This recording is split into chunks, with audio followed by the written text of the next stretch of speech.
Hello guys, welcome to my channel healthy lifestyle. आज के video में हम बात करने वाले हैं कम उम्र के गंजेपन प्रीमेच्योर बाल्डनेस के बारे में। आज 15 से 30 साल के उम्र के युवा ज्यादातर इस प्रॉब्लम को फेस कर रहे हैं। तो क्या है इसकी वजहें और कौन सा है इसका सटीक समाधान, इस वीडियो में हम यही कुछ सब जानेंगे। सबसे पहले हमारे स्कैल्प पर जो बाल होते हैं उसके उगने से गिरने तक इसके लाइफ साइकिल को समझना होगा। हमारे स्कैल्प पर लाखों बाल होते हैं और इसे उगने से लेकर गिरने तक 4 फेजों से गुजरना होता है और इन फेजों का एक टाइम लाइन होता है। इन चारों फेजों को हम एनाजेन, कैटाजेन, टेलोजेन, एक्सोजेन के नाम से जानते हैं। पहले 3 स्टेज की बात करें तो एनाजेन वो स्टेज होता है जिसमें एक बाल की उम्र 3 से 5 साल का होता है, लेकिन कुछ लोग ऐसे भी होते हैं जिनकी एक बाल का उम्र 7 साल होता है। 7 साल की उम्र में भी उनके बाल बढ़ रहे होते हैं।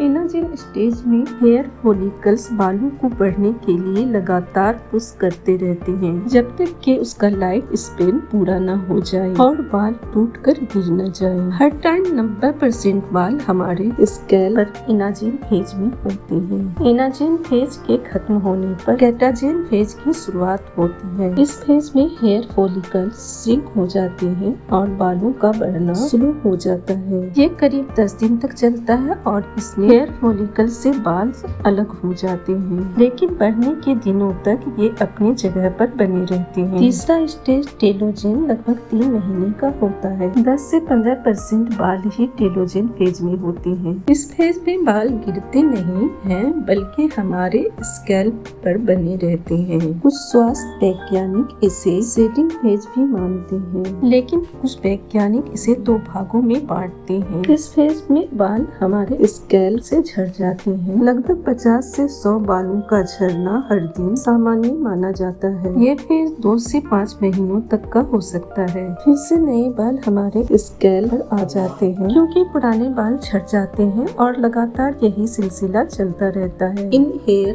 ग्रोथ साइकिल के दौरान बहुत सी बालों की बीमारियां हमारे बालों को लग जाती है। इसमें एलोपेशिया सबसे बड़ी वजह है। एलोपेशिया एक ऐसी बीमारी है जिसमें बाल हमारे सर से झड़ जाते हैं। एलोपेशिया 5 तरह के होते हैं और सबके अलग अलग लक्षण होते हैं। एंड्रोजेनिक एलोपेशिया, एलोपेशिया एरिटा, ड्रैक्सिल एलोपेशिया, टेलोजेन एलोपेशिया और एनाजेन एलोपेशिया शामिल है। एंड्रोजेनिक एलोपेशिया में पुरुष और महिला दोनों के बाल झड़ते हैं। इसमें पुरुष में आगे के दोनों किनारों से बाल झड़ते हैं और महिलाओं में चांदी पर के बाल झड़ते हैं। एलोपेशिया एरिटा जिसे पैची एलोपेशिया भी कहा जाता है, इसमें सर के बाल चकत्ते चकत्ते होकर झड़ते हैं। ड्रैक्सिल एलोपेशिया में महिला और पुरुष दोनों के बाल आगे की तरफ से झड़ते हैं। टेलोजेन एलोपेशिया एंड्रोजेनिक एलोपेशिया के ही तरह होती है, लेकिन इस तरह के एलोपेशिया में सर में बहुत खुजली होती है। इसके अलावा एनाजेन एलोपेशिया में बाल बहुत ज्यादा झड़ते हैं। इसमें सिर्फ सर के ही बाल नहीं बल्कि शरीर के अलग अलग भागों के भी बाल झड़ते हैं। बालों के झड़ने की और भी कई वजहें हैं। इसमें हमारा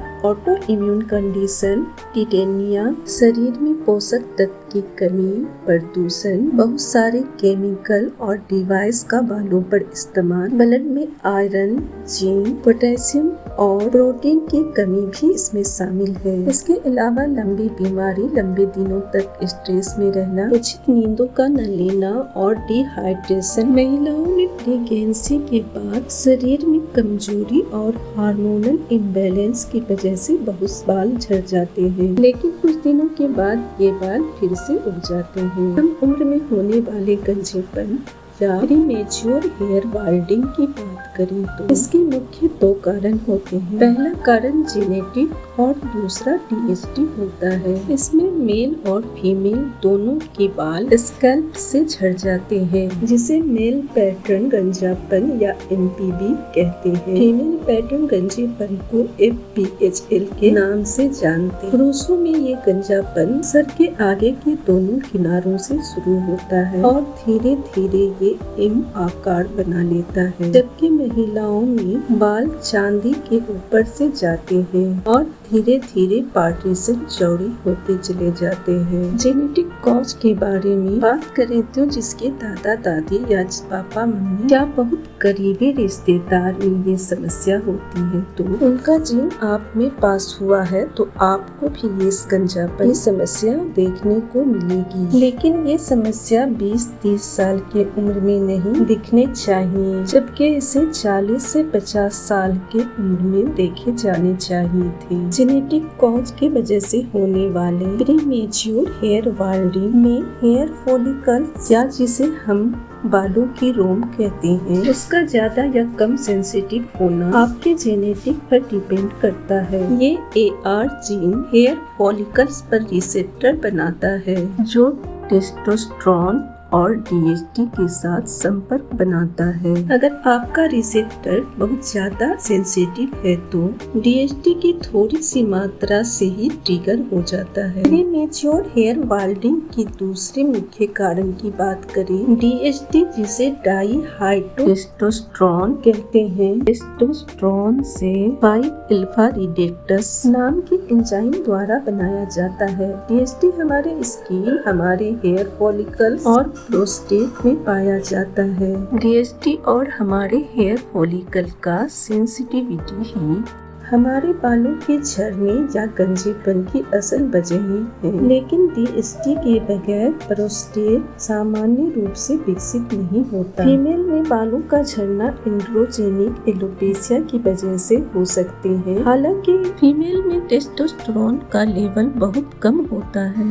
प्रीमेच्योर हेयर बॉल्डिंग में मेल या फीमेल दोनों के बाल पतले होकर झड़ते हैं। DHT की वजह से हमारा हेयर फॉलिकल्स सिंक हो जाता है और बाल पतला निकलना शुरू हो जाता है। और जब ये हेयर फॉलिकल श्रिंक होते हुए पूरा ब्लॉक हो जाता है तो वहाँ पर बाल नहीं उगते हैं। हाँ, अगर तुरंत ही इसका ट्रीटमेंट और सही केयर लिया जाए तो बाल फिर से आ जाते हैं। अगर 2 से 3 साल तक कोई ट्रीटमेंट या सही केयर नहीं लिया जाए तो ये परमानेंट गंजेपन में बदल जाता है। प्रीमेच्योर हेयर बॉल्डिंग की ट्रीटमेंट की बात करें तो MPV और FPHL के ट्रीटमेंट के लिए फिनास्ट्राइड दवाइयाँ आती हैं जो 5-अल्फा रिडक्टेस एंजाइम को रोकती है। टेस्टोस्टेरोन को DHT में बदलने से प्रेग्नेंट महिलाएं इसका इस्तेमाल नहीं करें। इस मेडिसिन के कई साइड इफेक्ट है, ये पुरुषों में भी कई समस्याएं पैदा करते हैं। इसके अलावा